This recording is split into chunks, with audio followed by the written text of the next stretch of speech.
Hello everyone, welcome back to my YouTube channel. Medieval history के video में अब मैं आप लोगों को नेक्स्ट टॉपिक करवाने वाली हूँ। ये है तुगलक वंश के बारे में।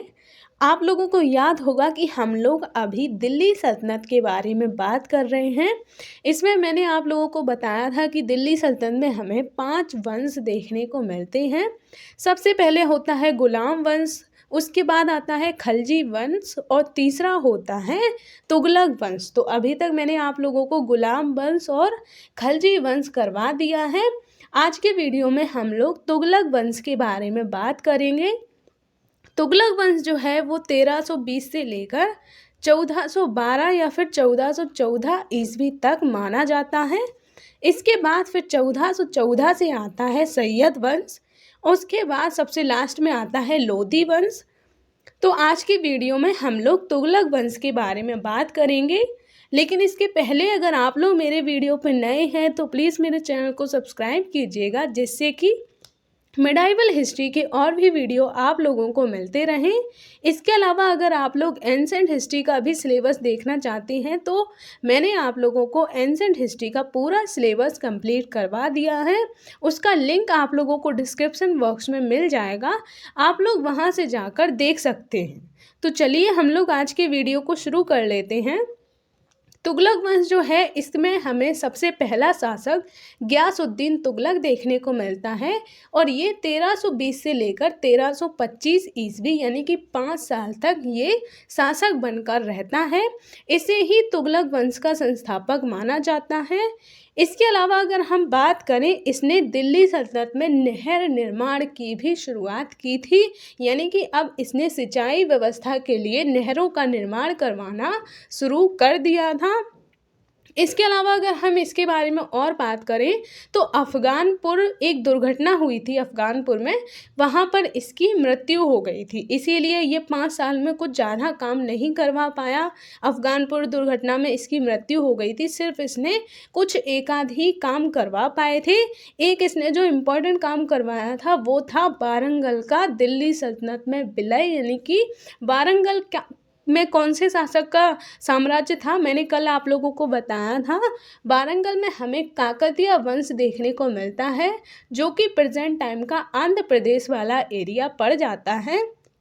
तो इसने क्या किया था, वारंगल को दिल्ली सल्तनत में मिला लिया था।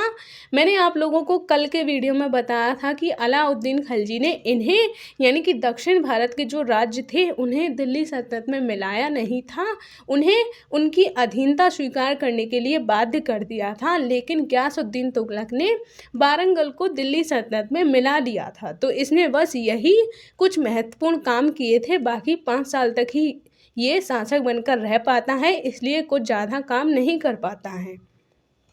अब हम लोग नेक्स्ट शासक के बारे में बात करें तो उसका नाम है मोहम्मद बिन तुगलक। ये जो है वो 1325 से लेकर 1351 ईस्वी तक शासक बनकर रहता है। मोहम्मद बिन तुगलक जो है इसके बारे में बहुत सी बातें कही जाती हैं। इसको एक तरीके से कभी कभी इसका मजाक उड़ाते हुए इसे पढ़ा लिखा बेवकूफ़ भी कहा जाता है। तो हम लोग इसके बारे में बात करेंगे कि इसे ऐसा क्यों कहा जाता है। तो सबसे पहले अगर हम इसके बारे में बात करें तो इसने उत्तर पश्चिम में जो पेशावर वाला एरिया था, इसके अलावा दक्षिण में जो होयसल और पांड्य राज्यों का शासन था उनको भी दिल्ली सल्तनत में मिला लिया था, यानी कि इसने अपने साम्राज्य का कुछ विस्तार किया था। इसके अलावा इसने प्रत्येक इक़्तिदारों में आर्थिक गतिविधियों के लिए अलग से अधिकारियों की नियुक्ति भी करवाई थी। इसके अलावा इसने उलेमाओं के साथ आम लोगों जैसा व्यवहार किया। उलेमा जो होते हैं वो धार्मिक विद्वान जो होते हैं उन्हें कहा जाता है, जबकि अमीर जो होते हैं वो उच्च अधिकारियों को कहा जाता है। तो इसने उलेमाओं के साथ आम लोगों जैसा ही व्यवहार किया, जबकि वो इतने बड़े धार्मिक विद्वान हुआ करते थे, लेकिन फिर भी ये उन्हें ज़्यादा महत्व नहीं देता था, उन्हें आम लोगों जैसा ही समझता था। इसके अलावा अगर हम बात करें इसने हिंदुओं को भी जो दिल्ली सल्तनत है उसमें महत्वपूर्ण पद देना प्रारंभ कर दिया था। वैसे हिंदुओं को पद देना प्रारंभ तो अलाउद्दीन खिलजी के टाइम से ही हो गया था, लेकिन इसने उसी प्रथा को और आगे बढ़ाया। इसके अलावा इसने योग्यता के आधार पर सरकारी पदों पर तुर्कों व गैर तुर्कों को महत्व देना प्रारंभ कर दिया। यानी कि इसके पहले क्या होता था कि कोई भी ऐसे आकर शासक बन जाता था या अधिकारी बन जाता था, लेकिन इसने क्या किया, इसने उनके लिए एक योग्यता निर्धारित कर दी। जैसे कि अभी भी हमें योग्यता के आधार पर ही हम कोई पोस्ट ले पाते हैं, तो उसकी शुरुआत सल्तनत काल में मोहम्मद बिन तुगलक ने की थी।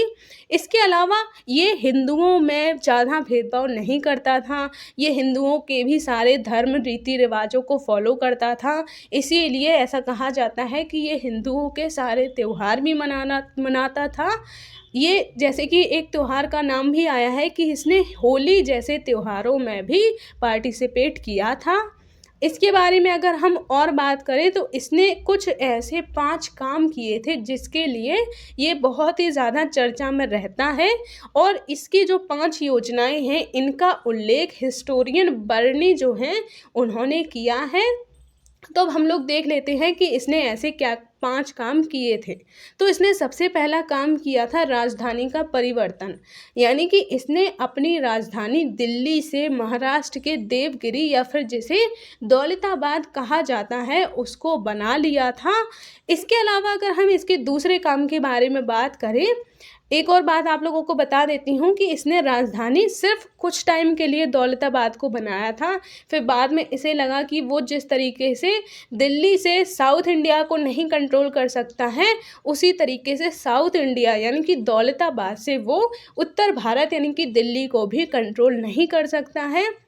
तो इसीलिए इसने बाद में अपना डिसीजन चेंज कर लिया था और फिर वापस से इसने अपनी राजधानी दिल्ली को ही बना लिया था। दूसरा काम इसने क्या किया था कि इसने दोआब वाला जो एरिया है यानी कि गंगा यमुना दोआब वाला जो एरिया है वहाँ पर भू राजस्व में वृद्धि कर दी थी। कल मैंने आप लोगों को बताया था कि अलाउद्दीन खिलजी ने भी भू राजस्व में वृद्धि की थी, लेकिन अलाउद्दीन खिलजी के बाद उसकी जो नीतियाँ थीं उनको अमान्य बना दिया था, यानी कि कोई उनको फॉलो नहीं करता था। लेकिन जो मोहम्मद बिन तुगलक है इसने फिर से ये भू राजस्व में वृद्धि कर दी थी। तो जैसा कि आप लोग देख सकते हैं इसने भी फिर से भू राजस्व जो है उसकी दर को बढ़ाकर 50% कर दिया था।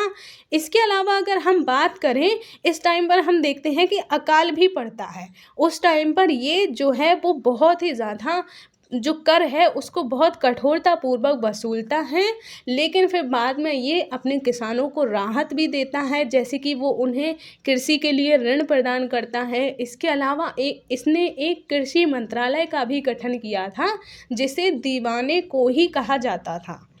अब हम लोग नेक्स्ट इसके बारे में बात करें, इसका तीसरा जो काम था वो था सांकेतिक मुद्रा का प्रचलन।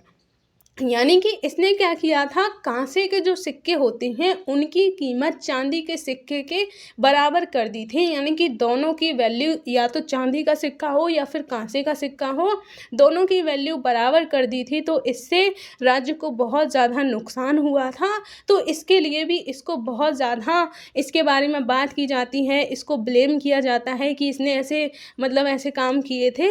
तो इसका जो चौथा काम था, अब हम लोग उसके बारे में बात कर लेते हैं। इसने खुरासान एक जगह है वहाँ के लिए सैन्य अभियान भी चलाए थे। इसके बारे में अगर हम बात करें तो इसने क्या किया था, मध्य एशिया की राजनीतिक परिस्थितियों का लाभ उठाकर खुरासान को जीतने की योजना बनाई थी, लेकिन ये उसमें भी असफल रहा। यानी कि इसने योजना तो बनाई थी लेकिन फिर ये उसमें भी फेल हो गया था। यानी कि ये जो था वो बहुत से काम तो करता था लेकिन बार बार ये फेल हो जाता था। इसीलिए लोग जो हैं वो इसकी बहुत ज़्यादा आलोचना करते हैं, बहुत ज़्यादा इसको ब्लेम करते हैं कि इसने ऐसी फालतू की जो कदम है वो उठाए थे। अब हम लोग इसके अगर 5वें स्टेप के बारे में बात करें तो वो था कराचिल के लिए सैन्य अभियान। कराचिल जो है वो उत्तर भारत में पड़ता है, तो उत्तर में जो हिमालय है या हिमाचल की ओर वहीं पर कराचिल पड़ता है। तो इसने वहाँ के लिए भी अपना एक सैन्य अभियान जो है वो चलाया था, यानी कि ये अपने एरिया को एक्सपेंड तो करना चाहता था। इसके लिए इसने बहुत सारे अभियान भी चलाए थे, लेकिन बार बार ये फेल हो जाता था। तो एक तरीके से अगर हम कहें तो ये जो है वो कुछ ना कुछ करने की कोशिश करता था, लेकिन ये बार बार फेल हो जाता था। इसीलिए लोग इसको पढ़ा लिखा बेवकूफ़ कहने लगे थे, क्योंकि ये कुछ भी करता था या तो कोई भी स्टेप ऐसे ही उठा लेता था अपनी मर्ज़ी से, बिना किसी से सलाह मशवरा लिए। इसीलिए लोग इसकी बहुत आलोचना करते हैं। लेकिन एक तरीके से अगर हम देखें तो ये जो भी करता था वो कुछ ना कुछ नया करने की कोशिश करता था, लेकिन बाद में वो फेल हो जाता था। तो वो शायद उसके रिजल्ट के बारे में नहीं सोचता होगा, ये सिर्फ अपने जो स्टेप कोई भी उठा लेता था ऐसे ही। तो अब हम लोग आगे बात कर लेते हैं। इसके टाइम पर कुछ प्रमुख विद्रोह भी हुए थे, जैसे कि अगर हम बात करें सल्तनत काल में सर्वाधिक विद्रोह मोहम्मद बिन तुगलक के काल में ही हमें देखने को मिलते हैं। जैसे कि 1334 में मदुरा या फिर जिसे माबर भी कहा जाता है, वहाँ पर विद्रोह हुआ था। इसके अलावा 1336 में हम लोग देखते हैं कि विजयनगर साम्राज्य जो है उसकी स्थापना हो जाती है। विजयनगर साम्राज्य के बारे में मैं आप लोगों को आगे के वीडियो में बताऊंगी। इसके अलावा अगर हम बात करें 1338 ईस्वी में बंगाल जो है वो अपने आप को स्वतंत्र राष्ट्र घोषित कर देता है। इसके अलावा 1346 में बहमनी राज्य जो है उसकी भी स्थापना हो जाती है।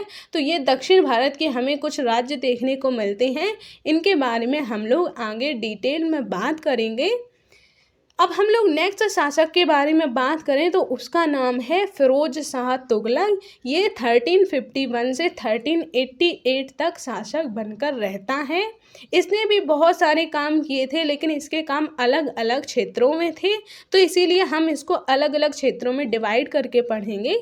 सबसे पहले हम लोग राजनीतिक क्षेत्र के बारे में बात कर लेते हैं। तो अगर हम राजनीतिक क्षेत्र में सबसे पहले साम्राज्य विस्तार के बारे में बात करें तो इसने साम्राज्य विस्तार में कोई भी सफलता ऐसे नहीं मिली थी, यानी कि जितना एरिया इसके पहले था उतना ही एरिया रहता है, ये अपने एरिया को बढ़ा नहीं पाता है। इसके अलावा अगर हम इसकी दूसरे बारे में बात करें तो फिरोज शाह तुगलक ने अमीर जो होते थे, अमीर यानी कि उच्च अधिकारी जो होते थे, उनके पद को वंशानुगत बना दिया था। यानी कि इसके पहले तक क्या होता था कि ऐसे ही कोई भी अमीर बन जाता था, लेकिन इसने क्या किया था, इसने अमीरों के पद को वंशानुगत कर दिया। यानी कि अभी जो अमीर है, उच्च अधिकारी है, उसका बेटा ही अब फिर से अमीर बनेगा। तो इस तरीके की प्रथा सल्तनत काल में फिरोज शाह तुगलक ने शुरू की थी।